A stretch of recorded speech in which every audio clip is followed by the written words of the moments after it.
Hello everyone, it's Ren here. Well, good to see you guys. I hope you're doing well today. Today we're going to discuss, yours truly. We're going to discuss myself. So hopefully you're interested enough in me to want to stick around. But we're going to be talking about the question of my own type and the question of whether INFJ for me, the INFJ type, is really the consensus that it should be, or whether there should be more of a debate around that question. And if there should be more of a debate around that question, well, should you be worried? Should you be worried that you're being sold a lie? I find that topic amusing. I think about it from time to time, and hopefully I can offer some interesting reflections on this topic. So stick around if you're interested in the question of my type, not just of my type, but also of how I perceive my own type. Okay, so suspense for now, but before I move on, now you're aware probably, I've been talking about this in recent videos, that I have a book on the INFJ coming out soon, which is the sequel to the Ecstatic Soul. Still the reference book on the INFJ, the deepest investigation into the type you can get. The links are below.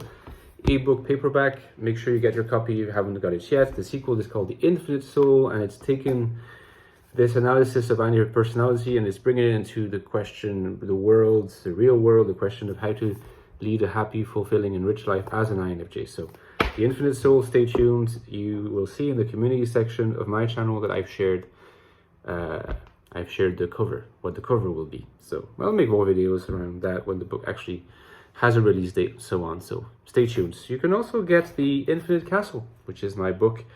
It's a novel that I wrote 2 years ago now. It's a very nice product, and rumor has it the main character is an INFJ from a fictional viewpoint.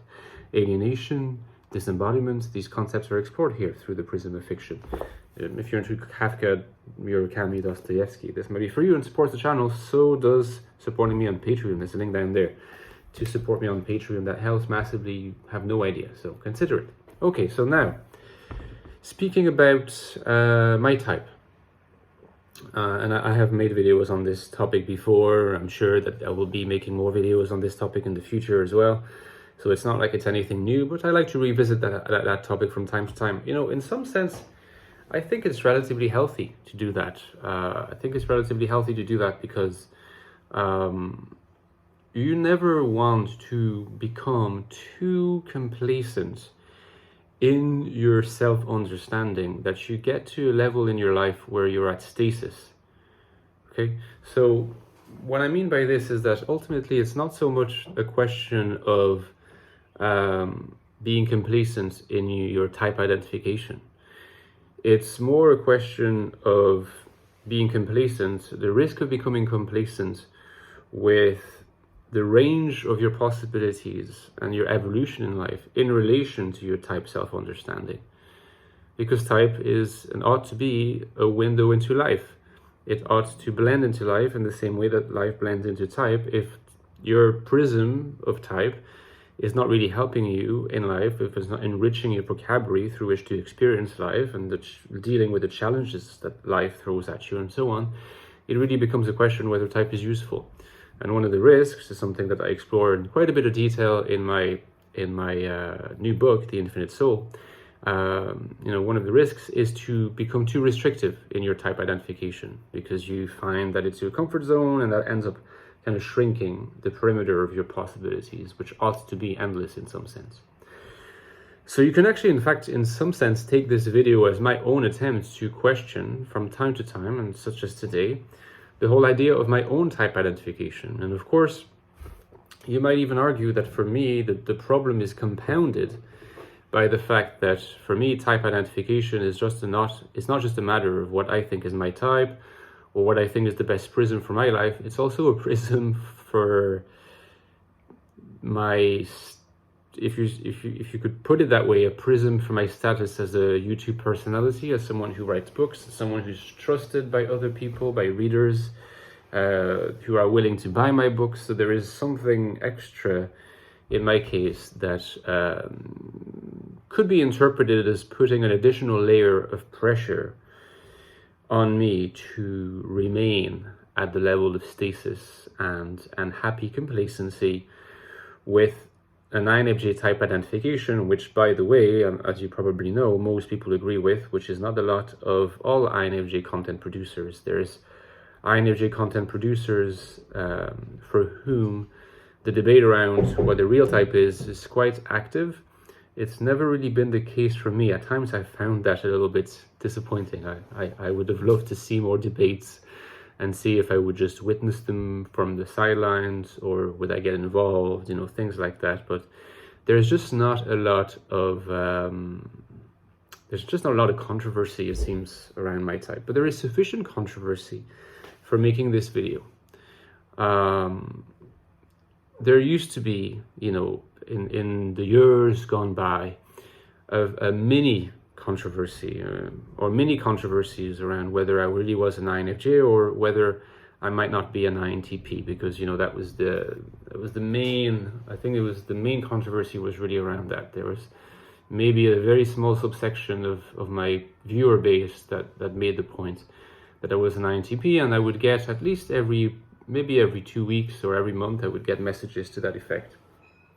And it made me curious, and I did kind of engage with that a little bit, but I could never really kind of wrap my head around being an INTP. It just seemed something too foreign to me, and those those revisionist arguments or those controversies or seeds of controversies eventually disappeared. And I would have to say, for the last 2 or 3 years, I mean, maybe let's say I've been making YouTube videos for about 6 years. I think really for the last 2 or 3 years, there's hardly ever been a comment that I receive that expresses a view about me not being an INFJ on YouTube, which is kind of strange in a way, because it's almost as if now it's just a consensus for those who watch my videos, and there's no more questioning of that. Like I implied earlier in the video, this is not necessarily even the best thing for me, because I think that it's important to always renew the dialogue with yourself and your own type, if only to attain to certain creative reinterpretations of yourself, even if they end up being within the vicinity of your type. Because also, as we know, there are different subtypes of INFJ. In fact, you could argue there's an infinity of INFJ subtypes. And it's always interesting to see where you situate yourself as you evolve throughout your INFJ life, which we could also talk about an evolution throughout an INTP life or an ISFJ life, depending on what your type is. Oops. I know, usually I decapitate this guy, but this time I toppled the king camel, but I'm reinstating him straight away just in case. And it's not a camel, it's a dromedary. I always get that confused. But in any case, no, where the debate happens in my case is more so on Discord, communities of people who sometimes use different models. So I've been referring to the fact that for the cognitive type community, for whom the first empirical access to someone's type is actually not via an analysis of what they talk about or what their interests are, or how they come across, but it sees itself as wanting to be more specific, more objective, and more reliable, and more systematic and repeatable in terms of assessing people's types according to their micro expressions, their body language, their visual cues.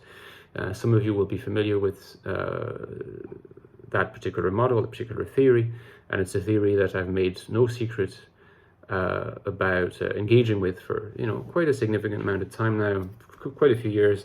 You could argue my level of engagement is a bit lesser these days, but it's a combination of there's a combination of reasons why it's a little bit less intensive at the moment. But nevertheless, according to that particular framework, my closest type match is in fact FENI.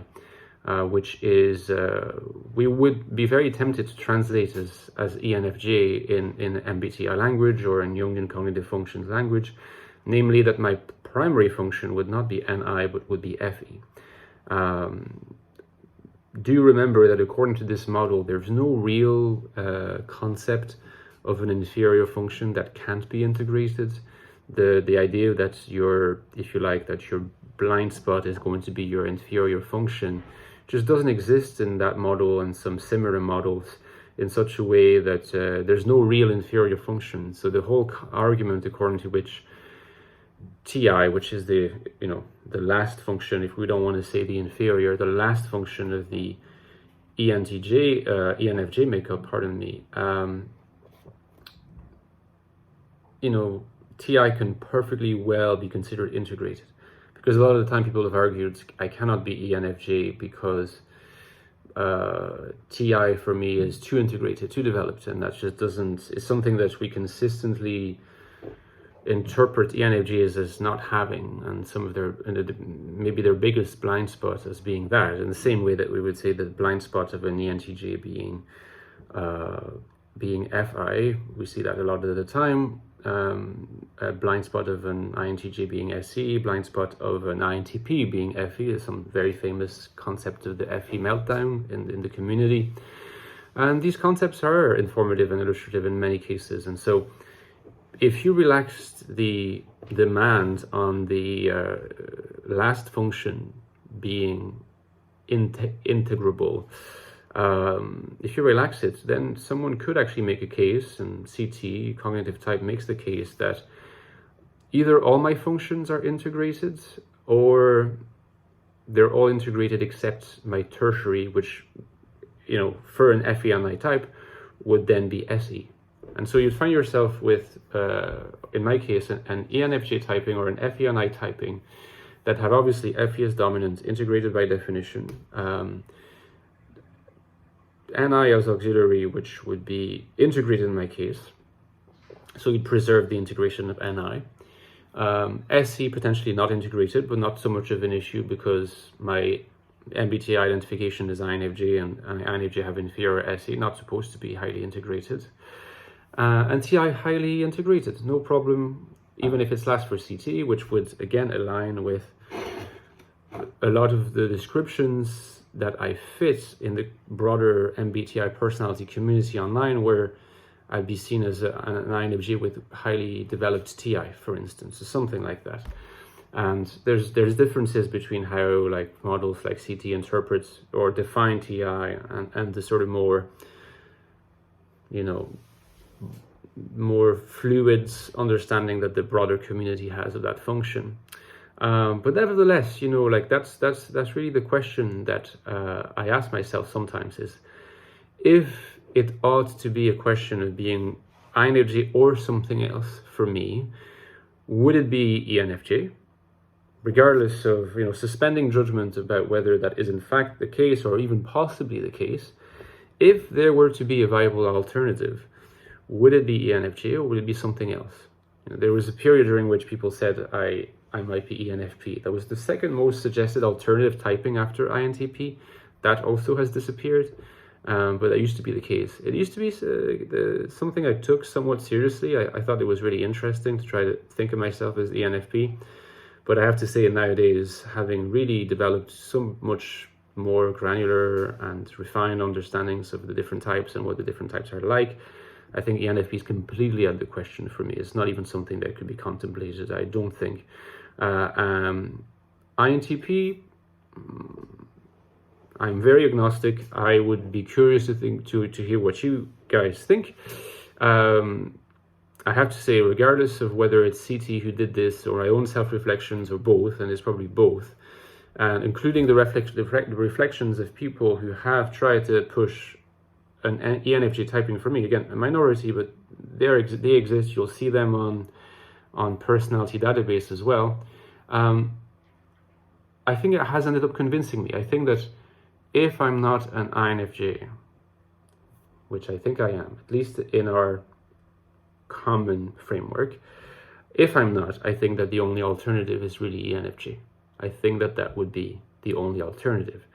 And I do find myself sometimes trying to interpret my life and my actions and my thoughts and my responses and my motivations and the way I deal with people. I try to look at it through an ENFJ framework and ask myself, does this framework help better explain the way I am?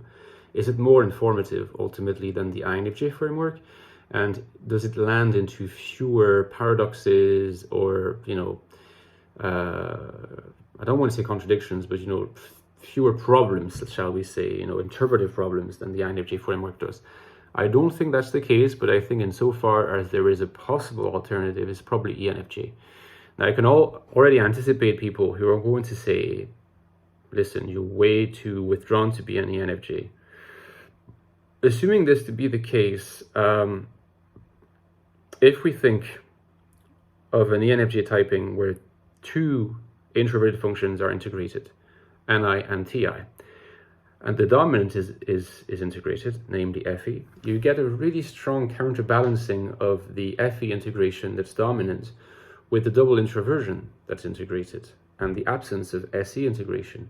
Now, I think that a defender of the CT perspective would try to argue that that perfectly can explain why there are certain ENFJ types that are more withdrawn than we would think. Is that convincing enough for you guys? Is that a terrifying thought? Do you think that I might in fact be an ENFJ? Or do you think that, there's no real alternative, that I fit the INFJ as closely as anyone might? Or maybe you think that there are maybe some possibly distant possible alternatives, but not ENFJ, and in which case, which ones? It'd be really interesting to kind of try to refresh and renew that conversation around my type, and perhaps eventually they will lead towards conversations around your type identification as well. But until then, just let me know your thoughts in the comments, and I will see you tomorrow. Take care, guys. Bye-bye.